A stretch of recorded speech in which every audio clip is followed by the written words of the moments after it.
So I want to talk about my Dune, but we're going to have to talk about, of course, my Star Wars and the men's getting angry that, women, they're fighting too much, they're slapping Nazis too much, and they're just surviving. Guys, women in Star Wars, they're surviving. Characters survived massive injuries. Here's the thing. That's funny. Without immediate medical attention, no. Yeah. Well, Darth Maul didn't, and that was stupid, and we already went over that. Vader did. Grievous did. I wouldn't say that Vader had isn't immediate. even an example. I would say that Vader had immediate. Vader, it was like maybe a few hours, but and again, I've already said I'm not even a huge fan of that. I'm not even going to dignify the person. It's just another one of these moronic grifter YouTubers.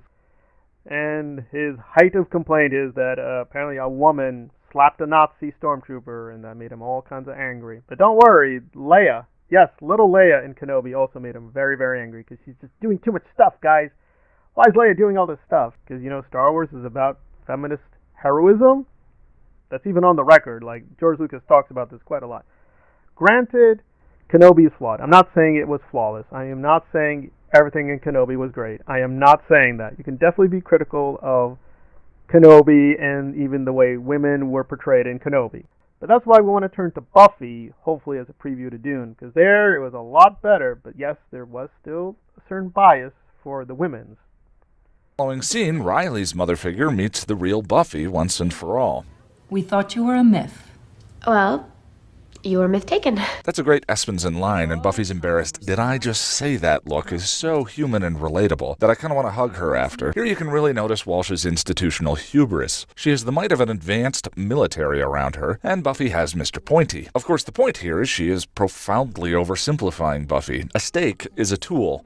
Buffy is the weapon. This season is all about science versus magic, or masculine energy versus feminine energy, which has been a I think that sums it up very, very well. Yes, Buffy will always have this skewed bias for the feminine, the feminist, and the women's. And again, that doesn't give them an excuse not to write good stories or film it well or cinematography, so on and so forth. But if that is the baseline, you will know, for the most part, Buffy is safe. She may get injured, she may have struggles, but her dying permanently, anyway, is pretty weak. So you do know. Again, it's not 100% women do die. A lot of women die, but there is definitely a skewed record where men often are incompetent. Like, you take Giles, and I'm not that annoyed by this, but Giles is pretty tall. He's a little strong. He got beat up. He fell down so many times. He just comes off like a rag doll, like he's completely useless aside from his magic. That was a little frustrating. And I will admit to a certain bias. I really like Michelle Trachtenberg and the way she did Dawn. I don't hate Dawn as much as other people, but I will admit Dawn's survivability was sometimes shocking. Like, she really should have died in a few scenes. So yes, there's definitely a skewed agenda. It is what it is. However, I don't think it's as bad as people say. But I will say, even when Buffy was really great, it was still sometimes shockingly stupid. So let's take a quick look at Helpless, and I will set it up. Essentially, Helpless is the Watchers will put Buffy to the test. They'll take away her powers. That's why it's comparable to Kenobi. She was facing a vampire, and it looked really, really bad. And this was a very excellent episode until the finale. And then it got really, really stupid. So Kralik was a very formidable opponent. Buffy was really being tested.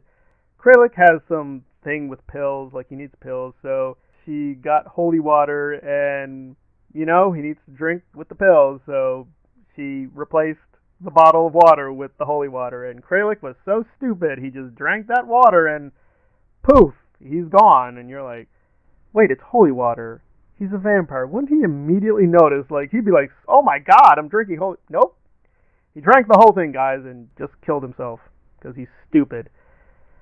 So, it was a pretty good episode. I would have given it a 9 out of 10. I'm forced to give it a 7.5, because that was so dumb. So, it is okay to criticize women. It's fine to criticize Buffy, but you do have to be aware of the biases in the fiction, and that gets us to Dune, where Denis V has been very, very clear.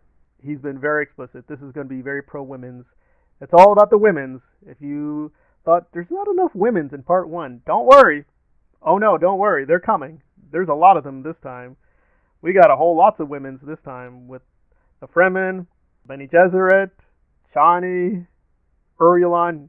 It's going to be packed with the women's. And again, Star Wars does make you nervous. I still think it's not as bad as people say, but yes, Star Wars is in a very problematic place. But we also have Buffy as a precedent. So we could go one of two ways. It could be Chani is going to be, really annoying and win all the time. Or it could be balanced like Buffy. Yeah, we know they're going to win. They're the good guys. We know Chani's going to win. We know Paul's going to win. But they could make it a very, very interesting obstacle she has to overcome. It'll be very cathartic to see her win with Paul. But I have no doubt Chani's going to be doing the women are going to be doing a whole lot. Not that nervous, but yeah, if you're a little nervous, that's fine. It's fine to be a little nervous, but I don't know. This whole thing where she slapped the stormtrooper, why'd he go down? He's a Nazi. Why'd he go down? He's a Nazi. It's a very anti-Nazi fiction. Granted, Star Wars being Star Wars, it's contradictory. If you want more stability, more coherence, then watch Buffy. It's a much better fiction. It's way more consistent. But even Buffy failed. Fingers crossed Denis V takes down the Buffy path, but, even Buffy messed up. I don't know. I'm very hopeful, but yes, a part of me is a little nervous about what may happen with the women's in the Dune. I will admit that.